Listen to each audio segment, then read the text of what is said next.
कहानी की क्यारी में प्रस्तुत है राजकुमार की प्रतिज्ञा का अगला भाग।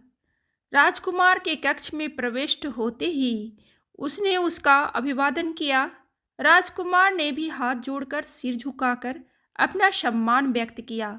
पद्मिनी ने उसे बैठने का संकेत किया। वह आसन पर बैठ गया तो पद्मिनी ने पूछा, तुम कहाँ से आए हो? पद्मिनी के मुंह से शब्द नहीं, मानो फूल झड़े हों।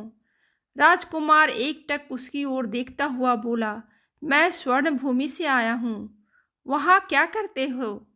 पद्मिनी ने अगला प्रश्न किया। जी, मैं हीरे जवाहरात का व्यापारी हूँ, राजकुमार ने उत्तर दिया। यहाँ कैसे आए? पद्मिनी ने थोड़ा गंभीर होकर पूछा। सुना था आप आभूषणों और हीरे जवाहरात की पारखी और प्रेमी हैं, राजकुमार का संक्षिप्त उत्तर था। तो तुम कुछ आभूषण लाए हो? जी हाँ। कहाँ है? समुद्र के किनारे मेरा जहाज खड़ा है, राजकुमार ने सहज भाव से कह दिया।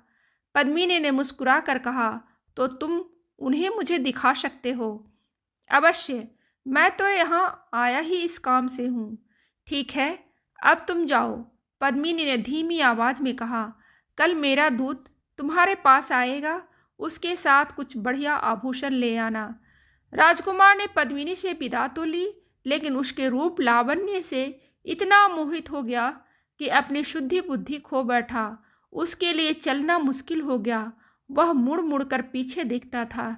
ऐसी रूप सी तो उसने जीवन में कभी नहीं देखी थी। परियां अपनी सुंदरता के लिए प्रसिद्ध होती हैं, लेकिन वे भी पद्मिनी के आगे पानी भरती थीं। चारों दिशाओं में उसकी ख्याति ठीक ही फैली थी। पद्मिनी के मोह पास में फंसा राजकुमार जब अपने जहाज पर आया तो पद्मिनी उसकी आंखों के आगे घूम रही थी। उसके अंग प्रत्यंग से सौंदर्य टपक रहा था। राजकुमार की भूख प्यास गायब हो गई, नींद उड़ गई। बिस्तर पर पड़ा पड़ा उसकी याद में वह लंबी सांसें लेता रहा। तभी देखता क्या है कि खड़ाओं वाले बाबा उसके सामने उसकी ओर देख रहे हैं। राजकुमार ने उठने की कोशिश की, पर उससे उठा नहीं गया। बाबा निमेष भर चुपचाप खड़े रहे, फिर बोले, क्या तुम यहाँ आहें भरने के लिए आए हो? अपने उद्देश्य को भूल गए? जो अपने उद्देश्य को भूल जाता है वह पतित हो जाता है। अब तुम आगे की सोचो और अपने काम को जल्दी से निपटाओ। ऐसी जगह देरी करना अच्छा नहीं होता। कौन जाने क्या मुसीबत सिर पर आ जाए। यह चेतावनी देकर बाबा अंतर्ध्यान हो गए। राजकुमार सिर झटक कर उठ खड़ा हुआ, पर पद्मिनी की खुमारी आसानी से दूर होने वाली नहीं थी। पूरा दिन पद्मिनी की याद में बीता। रात का अंधेरा होने आया तो वह चौंक पड़ा। उसे याद आया कि अगले दिन पद्मिनी का दूत आने वाला है। उसे अच्छे अच्छे आभूषण लेकर पद्मिनी के पास जाना है। उसने उठकर अलमारियां खोली और उनमें से आभूषण निकाले। बात उतनी आभूषणों की नहीं थी जितनी पद्मिनी को रिझाने की थी। उसने ऐसे आभूषण चुने जिन्हें देखकर पद्मिनी रिझ उठे। कान के, गले के, पक्ष के, कटी के, पैरों के। उसने उन आभूषणों को सुना जिन्हें अप्सराएं धारण करती है। इन आभूषणों का चुनाव करते उसने सोने की चेष्टा की, लेकिन एक पल को भी उसे नींद नहीं आई। वह दिन का उजाला देखने का प्रयत्न करता रहा। दिन निकलने से पहले ही वह उठकर तैयार हो गया। सवेरा हुआ, दोपहर हुई, पर कोई भी उसे लेने नहीं आया। राजकुमार ने समझ लिया कि पद्मिनी भूल गई। शाम को जब वह निराश हो गया था तो बड़े सपाटे से दूत आया और उसे तत्काल रवाना होने को कहा। वह तो सवेरे से ही तैयार बैठा था, दूत के साथ चल दिया। जब वह महल में पहुंचा, पद्मिनी उसका इंतजार कर रही थी। आज वह दूसरे कक्ष में थी, जिसमें चारों ओर आदमकद शीशे लगे थे। प्रकाश से सारा कमरा आलोकित हो रहा था। पद्मिनी का सौंदर्य आज कई गुना निखर उठा था।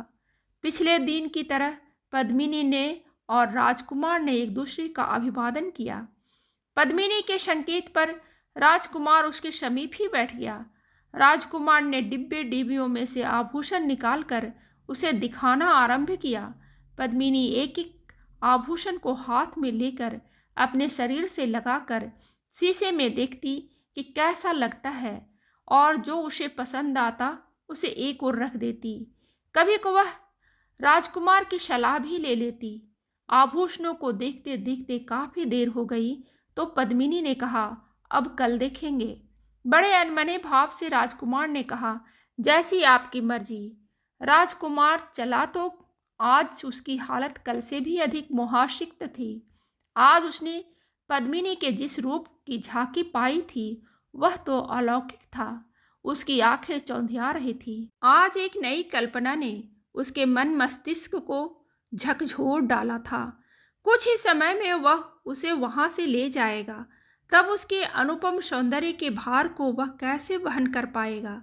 वह राजकुमार है, इतने बड़े राज्य के राजा का पुत्र है, किंतु कहाँ राजगढ़ का राज्य और कहाँ सिंहल द्वीप की इस अपूर्व सुंदरी का वैभव।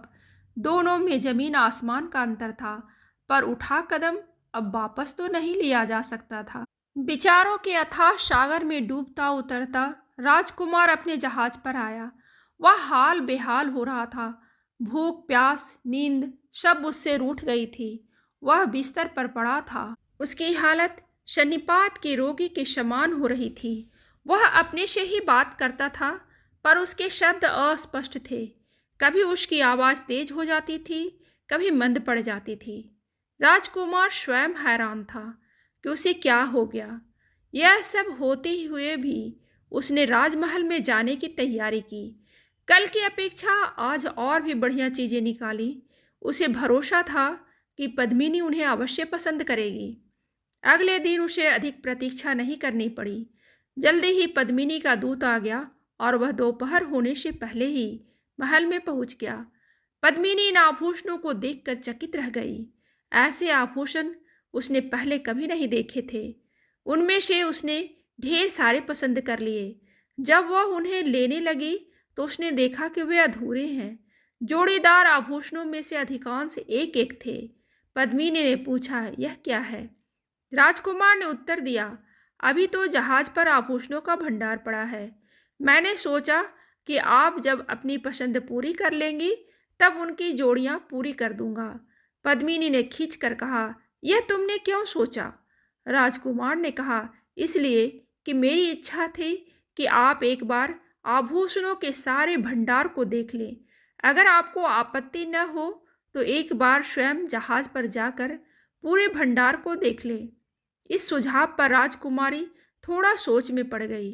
अंत में उसने राजकुमार की बात मान ली और वह जहाज पर जाने को तैयार हो गई। इसके बाद राजकुमार पद्मिनी से छुट्टी लेकर अपने जहाज पर लौट आया। नियत समय पर पद्मिनी जहाज पर आई। वहां आभूषणों का थाह भंडार था। उन्हें देखने में पद्मिनी इतना लीन हो गई कि वह समय को ही नहीं अपने को भी भूल गई। काम निपटा कर जाने को हुई तो राजकुमार ने कहा, अब आप जाओगी कहाँ और कैसे? पद्मिनी चकित होकर बोली, क्यों? क्यों क्या? देखती नहीं कि जहाज चल रहा है? हम किनारे से बहुत दूर निकल आए हैं।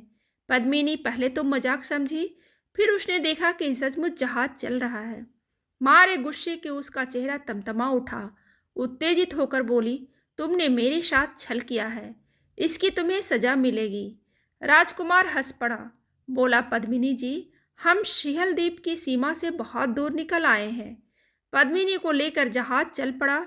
पद्मिनी मछली की तरह तड़फड़ाने लगी। उसके चेहरे का रंग फीका पड़ गया। राजकुमार ने कहा, घबराओ नहीं, मैं राजगढ़ का राजकुमार हूँ। इसके बाद उसने पद्मिनी को शुरू से लेकर आखिर तक सारी कहानी सुनाई। फिर बोला, तुम्हें पाने के लिए मुझे बड़े पापड़ बेलने पड़े। उस कहानी को सुनकर पद्मिनी का संताप काफी हद तक दूर हो गया। बोली, इसके लिए इतना कपट करने की क्या जरूरत थी? कपट नहीं किया होता तो क्या तुम राजी हो जाती? पद्मिनी ने इसका उत्तर नहीं दिया, पर जो होना था वह हो चुका था। अब उसके सामने बचने का कोई रास्ता नहीं था। भाग्य के साथ समझौता करने के अलावा अब और क्या हो सकता था? आहत हिरनी की तरह वह राजकुमार के पास आ बैठी। जहाज तेजी से आगे बढ़ रहा था। पद्मिनी आवेश और आवेग से थक कर चूर हो गई थी। उसे सूझ नहीं रहा था क्या करें। मन उसका इतना अस्थिर हो रहा था कि एकाग्र भाव से कुछ सोच भी नहीं पा रही थी। इतने में जहाज बड़े जोर से इधर उधर होने लगा। पद्मिनी ने भयभीत होकर राजकुमार की ओर देखा। राजकुमार ने उसे सांत्वना देते हुए कहा, घबराने की कोई बात नहीं है। समुद्री तूफान आ गया है, थोड़ी देर में शांत हो जाएगा। तूफान का वेग बढ़ता गया। बड़ी बड़ी लहरें उठकर जहाज से टकराने लगी। जहाज डगमगाने लगा। किसी आसन्न खतरे की आशंका से वह राजकुमार से लिपट गई। राजकुमार ने धीरे धीरे उसकी पीठ थपथपाई, फिर भरोसा दिया कि उनका कुछ नहीं बिगड़ेगा। फिर हंसकर राजकुमार बोली, अब तुम्हें परेशान होने की जरूरत नहीं है। तुम्हारी रक्षा की जिम्मेदारी अब तुम्हारी नहीं, मेरी है। राजकुमार उसे दुलारता रहा। तूफान का वेग धीरे धीरे शांत हो गया। पद्मिनी तन मन से बेहद थक गई थी, सो गई, पर राजकुमार की आंख नहीं लगी। अचानक उसे बड़ा धीमा स्वर सुनाई दिया। राजकुमार ने विस्मित होकर इधर उधर देखा। जहाज पर उन दोनों के सिवा कोई नहीं था। फिर वह स्वर किसका था? पता चला कि एक तोता और एक मैना आपस में बातें कर रही हैं। अपनी आदत के अनुसार तोते ने मैना से कुछ कहने को कहा, पर मैना ने वही बात दोहराई कि वह आप बीती कहे या पर बीती। तोता बोला, कुछ आप बीती कहो, कुछ पर बीती। मैना ने कहा, कल मेरी जान बाल बाल बची। तोते ने व्यग्र होकर पूछा, क्या हुआ? मैना बोली, क्या कहूँ, जमाना बड़ा खराब हो गया है। आदमी ने अपना जीना हराम कर दिया है। हम उसका कुछ भी नहीं बिगाड़ते, फिर भी वह हमारी जान लेने पर तुला रहता है। कल मैं एक पेड़ पर बैठी थी कि किसी आदमी ने मुझ पर जानलेवा हमला किया। वह तो पेड़ों के पत्तों और टहनियों ने मुझे बचा लिया, नहीं तो जान जाने में कुछ कसर नहीं रही थी।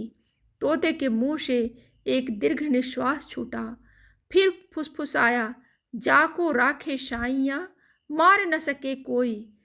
मैना ने कातर होकर कहा, मर भी जाते तो क्या, अब मेरे लिए रोने वाला कौन है? बच्चे बड़े होकर जाने कहाँ चले गए, अकेली जान रह गई है। मैना सिसकने लगी। तोते ने कहा, मैना इतना दुखी क्यों होती हो? जिसका कोई नहीं होता उसका भगवान होता है। फिर कुछ चुप रहकर बोला, अब कुछ पर बीती कहो। मैना ने कहा, क्या कहूँ, चारों तरफ दुख है। इस जहाज पर दो बड़े प्यारे लोग हैं, लेकिन हाय। मैना एकदम खामोश हो गई। फिर उसने कहा, इनकी सांसें गिनी चुनी हैं, बेचारे। तोता व्यथित हो उठा, बोला, रुक रुक कर क्यों बोलती हो? साफ साफ कहो, इन्हें क्या होने वाला है? मैना ने कहा, सवेरे यह जहाज किनारे लग जाएगा, वहाँ वजीर का लड़का मिल जाएगा। उसने इन दोनों के ठहरने की व्यवस्था एक घर में की है। इनके ठहरने के कुछ ही देर बाद घर ढह जाएगा, दोनों उसमें दब जाएंगे। तोते ने व्यथित होकर कहा, यह तो बड़ा बुरा होगा। मैना, अभी इन बेचारों ने दुनिया में देखा ही क्या है? क्या इनके बचने का कोई उपाय नहीं है? है, बोली, ये वजीर के लड़के की बात ना माने और उस घर में ना ठहरे। अगर कोई सुनता हो तो गांठ बांध ले कि अगर ये उस घर में ठहरे तो इनके प्राण किसी भी हालत में नहीं बचेंगे। तोते ने पूछा, उसके बाद तो खैरियत है ना? मैना ने कहा, कहावत है कि मुसीबत कभी अकेली नहीं आती। इनकी मुसीबत यही खत्म नहीं हो जाती। ये जहाँ ठहरेंगे वहाँ भी एक मुसीबत इनका पीछा कर रही है। क्या? तोते ने अधीर होकर पूछा। मैना बोली, सवेरे उठकर राजकुमारी जैसे ही अपने जूते में पैर डालेगी, उसमें बैठा सांप उसे काट लेगा। तोते के मुंह से निकला, हे भगवान। उसने आहत होकर पूछा, क्या उससे बचने का कोई रास्ता नहीं है? मैना बोली, रास्ता सब चीज़ों का होता है। यदि कोई सुनता हो तो राजकुमार से पहले उठे और सांप को मारकर निकाल ले। वहाँ से बचने के बाद तो फिर को कोई बाधा नहीं है। तोते ने कहा, एक बाधा और है। मैना ने कहा,